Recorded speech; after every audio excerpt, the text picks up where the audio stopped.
Welcome, everyone, to another episode of the HR and Payroll 2.0 podcast. I'm Pete Tiliakis, and as always, I'm joined by the legendary Julie Fernandez. Welcome, Julie. Thanks so much, Pete. And we have a guest today that I admire greatly. In fact, I think I'll tell you who it is, and then we'll say hello. Karen Kaplan is the CHRO at People Inc. Incorporated, and she leads their workforce strategy, culture, organization transformation. And so welcome, Karen. Welcome to the show. Thank you. I'm happy to be here because that means we're on the other side of our implementation. That is so true. You know, Karen and I met early in a journey and there was a lot going on. And we've talked a number of times about having some conversations that we could share with folks. And it always felt like, well, okay, but not yet. I think we're getting there. And now I think we have a whole journey and a whole story that we could talk about, right? We do. Yes. Yeah. Excellent. I'm excited. We got a real life CHRO right out of the wild. Right here on the show. Pete, why don't you go ahead and do the honors? Yeah, Karen. So look, we always ask every guest on the show, how did you get into this wacky world of HR and payroll? Why on earth do you keep coming back? That's a great question. I started business management degree, worked in operations for a transportation company, and worked my way up. I was a VP of administration for a larger transportation company and made a decision that I really wanted to take what I was doing in a for-profit world and work for more of a mission-driven organization. And I had a big job at the time and I was traveling a lot. And I thought, well, maybe I'll just do HR and do a portion of what I've been responsible for.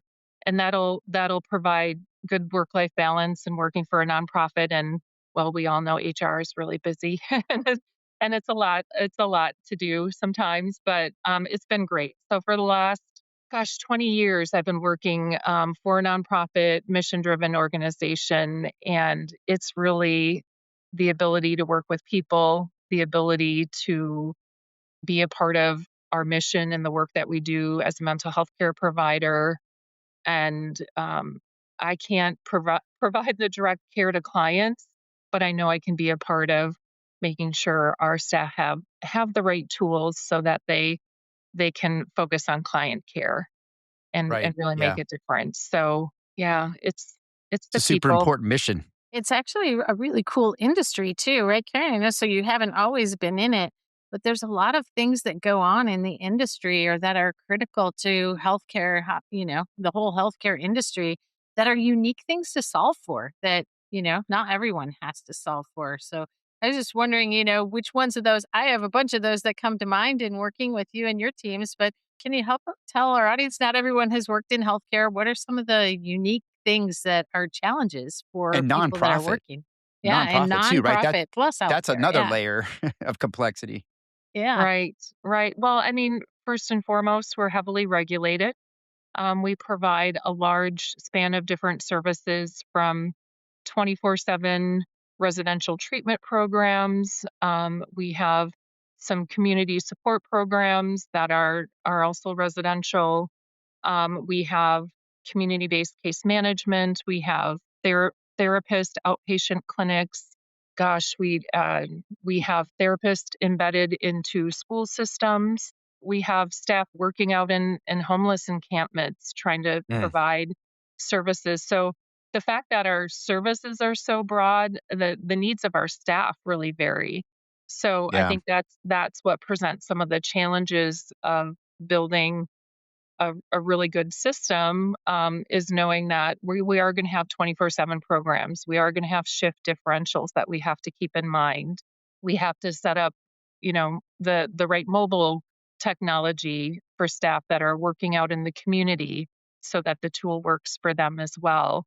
We have managers that we call it really close to the floor. So they're managing staff, but they're also providing care.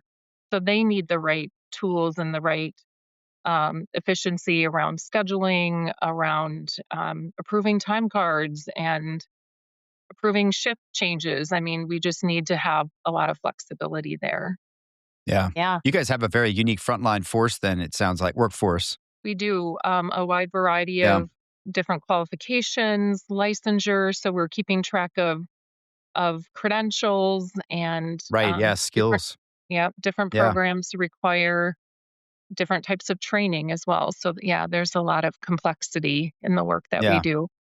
Yeah. Yeah. I'm excited about that. We've talked about that, Julie, the technology of being able to connect that, right? Like time and attendance, workforce management to Yeah. skills to certifications to all Yeah. of that and be able to surface the right person at the right time. I can't wait for that. Scheduling, yeah, even just Yeah. knowing and being able to put the person who can do has the right credentials and the job at the right time. Yeah. And anybody who works in those types of organizations that have shift differentials and 24/7, types of schedules overlap, and there's just a whole lot of Mm. craziness that happens with scheduling. Those were some of the pain points, Karen. I think when we met and we first got introduced, but things were not going smoothly, and it was frustrating just trying to keep the wheels on the bus. I think when we first Right. got to know each other, what other sorts of things? What would you use to characterize where you were at that time before we got started? Well, I would say it was a range of persistent friction issues where we were having to create manual workarounds. The system was not working for us, and then in some cases we had some actual system failures that created a significant amount of work for our payroll and HR staff. Data reliability was an issue, and we were supplementing the system with an external system because we have, gosh, 24 different locations. So we're spread out in the Twin Cities. So you can't fill out a form and route it to HR. We needed technology solutions for that too. And when you don't trust the system, you're not going to build out the workflows within the system. Or use it. Yeah, or use Yeah. it. So we were supplementing it. And so systems weren't talking to each other. So it was very manual. It was taking extra time and resources, and it wasn't the right solution for our managers, for our staff. Yeah. Yeah. Well, Karen, what kind of compliance lift do you guys have just from an industry perspective and then having that many locations? Do you have a lot of extra compliance that you have to do? Absolutely. I think with all those different locations are Mhm. different types of programs and services, and they all have different regulatory requirements, different staff qualifications that are needed, different billing requirements. So it's very complex. And Yeah. in the system that we are working with now, we actually made the decision to add on their it's their certification tool that helps to keep track of.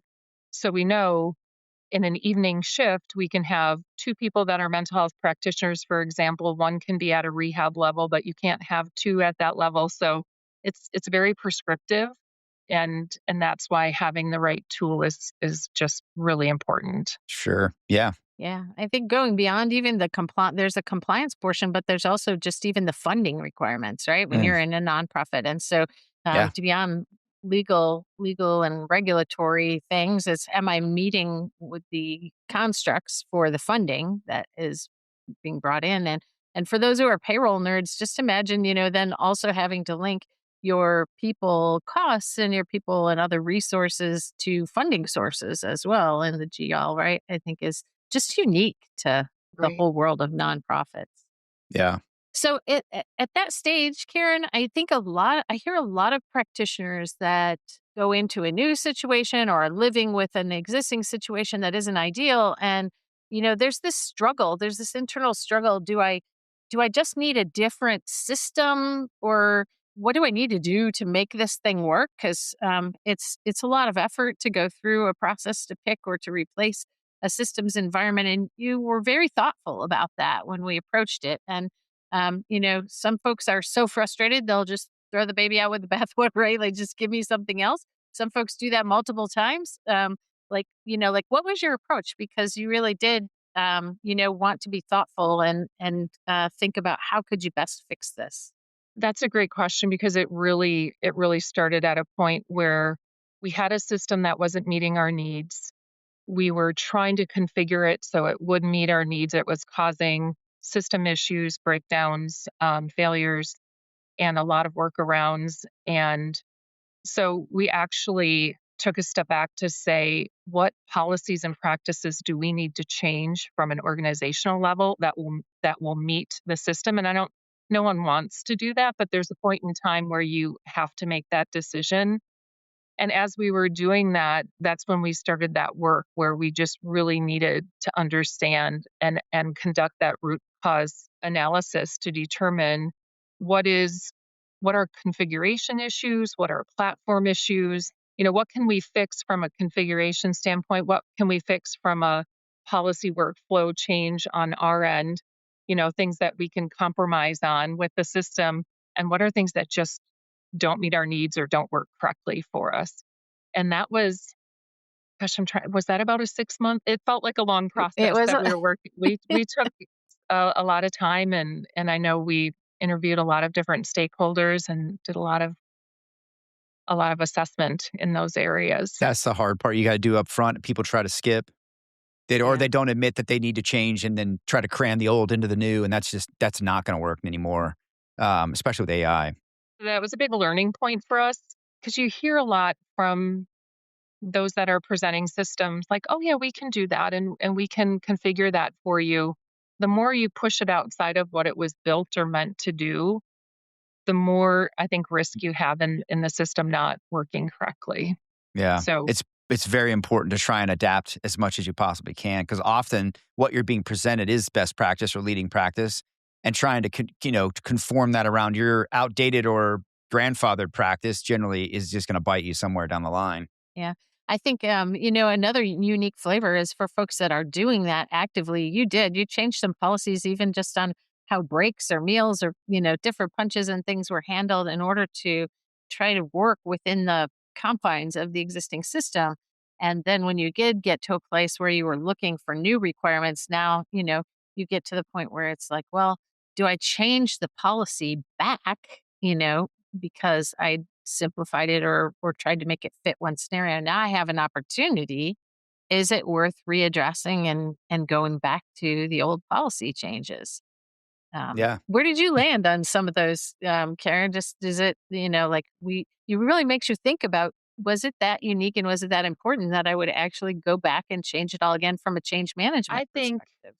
I think we carefully evaluated that in the RFP process, which was that next phase that we went into after the initial assessment of, can we get this system to work for us? Can we make the changes that we need to make from a policy standpoint? And because of being highly regulated, the example that you use, we couldn't have an automatic lunch punch in and out after, oftentimes it'll happen after 6 hours, for example, because we need to know who's on shift, who's there at that time. So it had to happen in real time. So those were some of the things that where you want to make sure that you have that reliable tool and it's accessible to our staff and that they can use it correctly. So I'm not sure if I answered your question, but Yeah.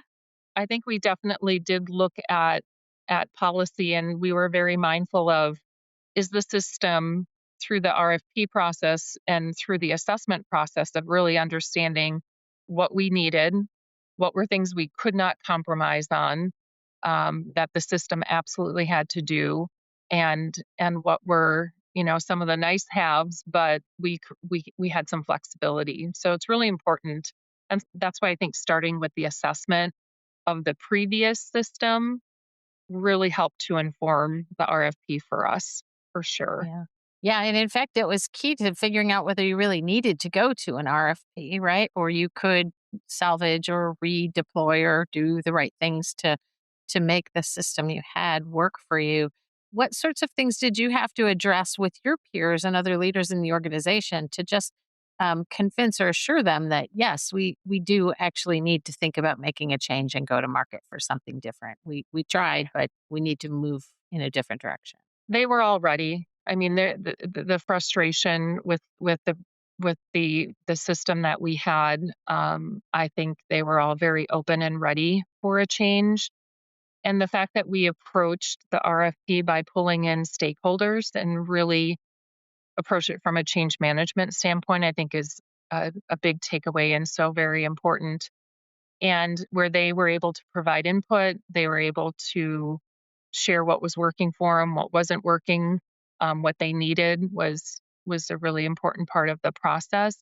And we needed to rebuild trust with our leaders and with our staff that we were going to pick the right tool and it was going to be built in a way that was stable and met their needs, and they could stop focusing so much time and resources on a system that wasn't working right for them. Yeah. Yeah, well, clearly you got to a good place, and you had great peers and other senior leaders that were willing to stack hands with you on going there. So I would like to ask you just a little bit about your perspective of, because I think you've done it both ways. Most leaders of organizations, especially mid-sized organizations, have done RFP work or selected or chosen the next provider themselves. And then there's having some help doing that. And so, what made the difference in having an advisor kind of help you with some of these processes?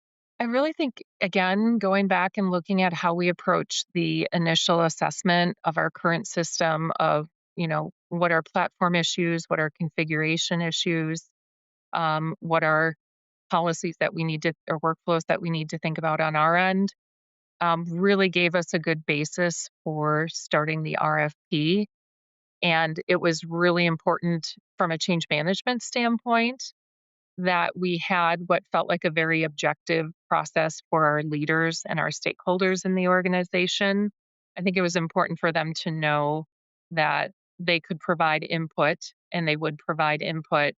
And that was a really important part of the process. So, having a very structured RFP process when you're looking at a system this big of an investment, knowing that we were going from a system where we were having some really significant challenges, it was really important to take that approach, I think. Yeah. Yeah. Yeah. Hey, can I ask you guys how much was your initiative about sort of remediating whatever you needed to replace in the legacy system versus setting yourself up for like your future vision and roadmap that you guys were wanting to support? Was this a step towards a bigger thing, or was it more of a remediation of somewhere that you guys had ended up? I think we're always trying to solve for multiple problems or solutions, issues, and we needed to make sure that we had a system that could grow with us, that would create efficiency, and dependability, reliability for our payroll department. We do get to do some really amazing things that People Incorporated as far as workforce development, leadership development. And when you have staff tied down by trying to audit PTO balances instead of, Yeah, working on organizational development or culture work, that's just not where you want to spend your time. right. Yeah, we needed to make sure we had a system that was scalable and that brought some efficiency for really everyone.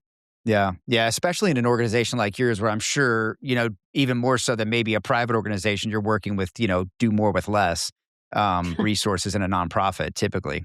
Yeah, I think for I sure. think all organizations, For for sure. profit, Yeah. nonprofit, are all faced with that. We get to invest our margins back into our mission and our people, Yeah. and That's awesome. So I know yeah. you were really trying to, solve for a lot of administration and processing that just, wasn't working optimally for you. But did you also have a chance to pick up some new or added, modules or capabilities or things that you just hadn't gotten to that were new to People Incorporated? I don't know about new, but we really did approach it from, as you know, we had a system outside of our HRIS system, that we were using for performance management. We were using it for processing change, new hire, just because the previous system, the dependability issues and the challenges with that, we found that we were building systems outside of it. Um, and Mm. to be able to approach it as we are going to do away with or reduce anything that touches payroll is not going to be outside of the system. So building the performance management tool, building the change forms within the system that managers could go in and use versus doing something outside a system and then trying to pull the data into it. That was a fun part of the process of Games. seeing how we could integrate all of those outside systems. Yeah, that was really one of the game changers for me because, we had the chance to work together from the assessment on through the RFP and beyond. And at a number of points in time, when you're really reliant on, workflow and approvals happening not in the system, it's a difficult conversation to have to say, no, no, really, when we deploy this, you're going to really win if you can get this inside of the system functionality because they're built for that. And even into the requirements, this isn't just you, it happens all the time. Some of those requirements needed to be, let's vet and make sure they can connect to our old way of doing things because, letting go of that is not a given. It's something that we Right. still have to work through. Letting go. I like how Uh, you call it that. I mean, I don't know exactly at what point you worked miracles, Karen, to kind of get over the hump of, yes, we are going to build this in the system. We're going to use the system, and we're going to, we're just going to make friends with the idea that, we shouldn't need this anymore, but it's a huge change effort for sure in an organization. I could see myself in my past consulting days shaking the client in the corner. You have to let go. Let go. The Use future's the here. Let system. go. Trust me, you Oh really can man. do this in the system and it can be audited but it's Yeah. such a common conversation, because you have to have those audits. You depend on the tracking Yep. and the trails. And if you feel like you can't, you just can't. Yeah. How about there Right. was something that happened, Karen, in this whole journey that you were on that happens also to most folks taking an HR transformation journey, and that is, the stakeholder engagement and turnover in key roles because Mhm. things happen over a long period of time, and so it's not uncommon for people to actually have somebody exit that is in a key SME role or a key stakeholder role. What can Sure. you tell us or share about, those times, trials and tribulations? Well, I think as you said, that can happen at any time. And it's challenging and unfortunate when it happens in the middle of a system assessment, RFP, and then right before you're going to go into implementation. Fortunately, we were able to rebound from that, and we do have some great legacy staff on our payroll team, on our HR team, where just so grateful and impressed with some of the folks that really stepped in to help the project. When we built our core team, we wanted to make sure that we had great IT support, and I think that we built it with stakeholders, our core team from different parts of our organization, and they had such great legacy knowledge that they could bring forward.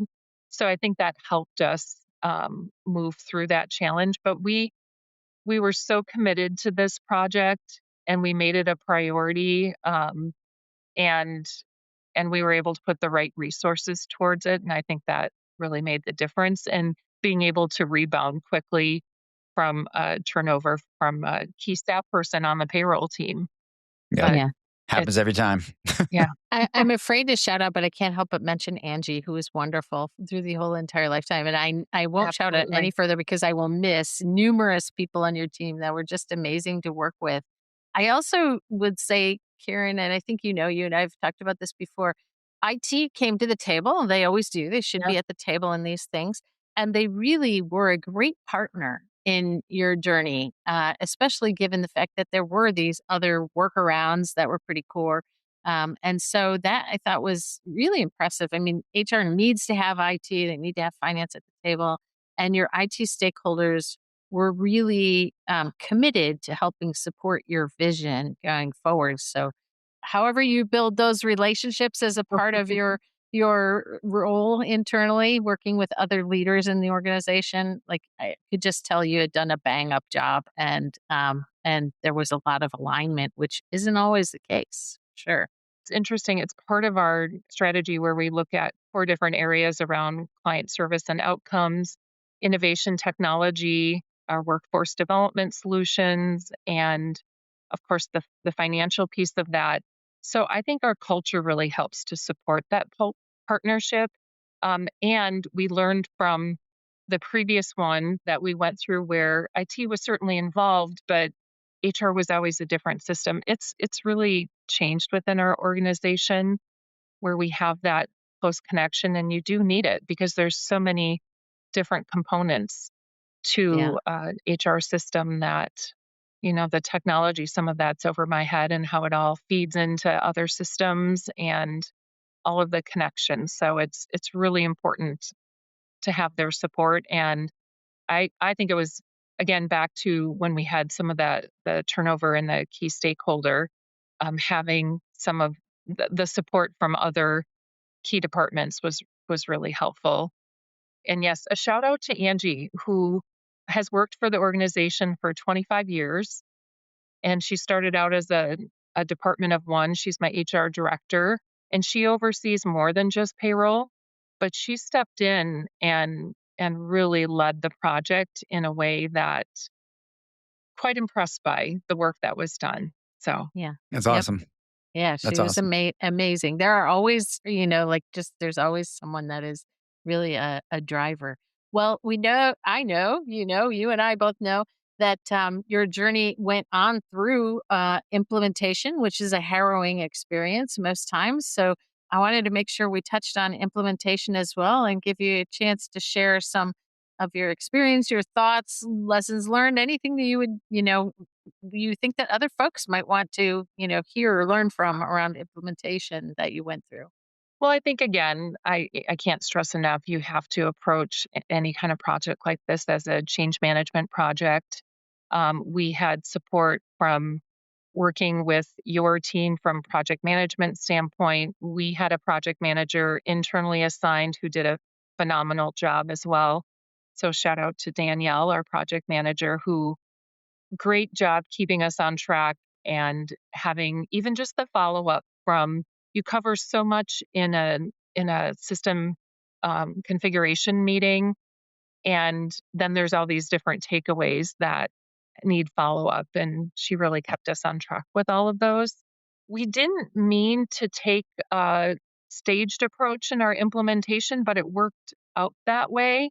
And that really helped. So we first launched our open enrollment because that came in November and our go live for the system was January. So we launched it there and staff got to see the system, see the capability of it and experience. It had a really good mobile functionality. And I think that was really well received by our staff and it went well. So that was so important.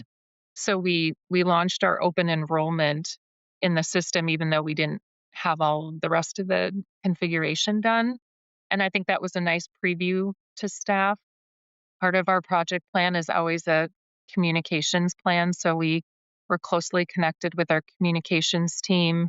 We tried to build a lot of energy around that the system is coming and had branded communication and screensavers that were coming out. So building some excitement for it. The next thing that we launched, go live, was our talent acquisition, needed to launch in November. But I know we were all kind of waited for that. We were waiting and holding our breath for that first punch Yeah. First payday. punch, first pay. And what's interesting, one of the things that we measure now as a metric is number of manual checks. We were doing 10 plus manual checks probably a month, sometimes more than that. We have our system built now where these last two payrolls, I feel like I should knock on wood, we've had 0 manual checks. Wow. That's So, great. yeah. And part of the system that we're currently using has approved my paycheck, and we're at about a 60% adoption for that. So we track that as well. That's another important metric. We certainly would like to get to 100%, but staff get to see a preview of their paycheck on Monday. The other system, we were down to the wire Wednesday and Thursday just trying to get everything processed. There's no way staff could see that kind of preview. And that's been a really important part of this. Staff can see their paycheck. They can ask questions. We can get corrections made. They can get corrections made, actually. That's another part of the change management is supervisors aren't going in to make corrections. Staff are able to make corrections Mhm. and request punch changes, for example, if something doesn't look right before their actual payday, so they know what's coming and they can approve it. And that's been, I think, a really fun feature for staff. They look forward to approve my paycheck. Yeah, yeah, you wanna Yeah. have a little bit of that power in your own hands, and anyways, supervisors just have to chase down and track down a little bit, like, the details of all of those items, so why not put it in the Yeah. hands of the frontline workforce for sure. Totally. Excellent. Can I ask, Karen, what's kind of next for you guys? What's on the roadmap? Where are you guys headed to? What are you going to solve next? Well, I really think, AI is a big piece of what we're looking at. We always have to be mindful of that.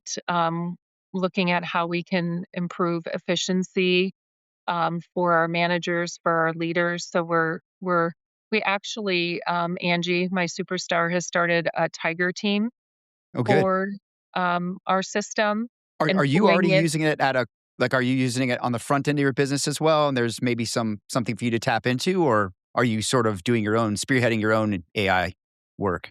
The system does have AI capability. We Okay. really want to, we pull a lot of metrics together. We're always looking at, some of those key HR metrics, but there's some different tools that we want to start to explore around analytics. Mm. We have some dashboards built even around when we look at succession planning and what the makeup of our staff are as far as age, and where we can even drill down to see Hmm. age bands within certain positions and where we see retirement coming, where we can For start planning. planning for. And that's where we're really getting to use that Yeah. system. Is AI at play anywhere else in Oh, your business? absolutely, Yeah. absolutely. We have an electronic health record, and there's a project now that started looking at the electronic health record has AI functionality built into it. Nice. Okay. And that's something that, we were not early adopters of that capability because we're just very careful about how Yeah. we look at and evaluate that, and yet Sure. we know, again, that adding that efficiency for staff, it's all about how can we, make sure that our staff can spend more time providing care Right. with clients instead of in documentation or in an HR system. That's what that's what really, I think, Yeah. impacts that For quality of sure. care and our mission, and that's I love it. important. I love it. You guys don't stand still. That's right.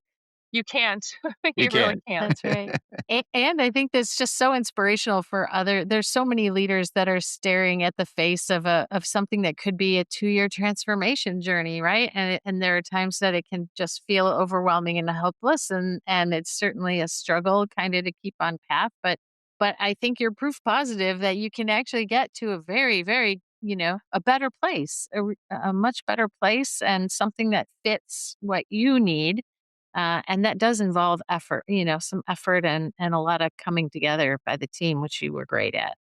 Yeah. Oh, absolutely. We knew we needed to rebuild that trust and trust in the system and take an approach where stakeholders knew they had a voice and that that was valued, and having an external party work with you and partner with you on that, I think really helps bring the credibility to it as well. And that's important. Well, it's been wonderful just catching up with you. I'm so elated, to find you on the other side of the table from where you were when we met. I'd love to, where should people get a hold of you if they'd like to reach out and hear a little bit more or know more about your story?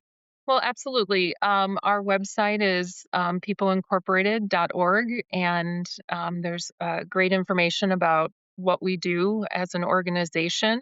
Happy to connect with anyone on LinkedIn as well. I am on LinkedIn. If anyone has any questions, that's probably a great place to start to reach out.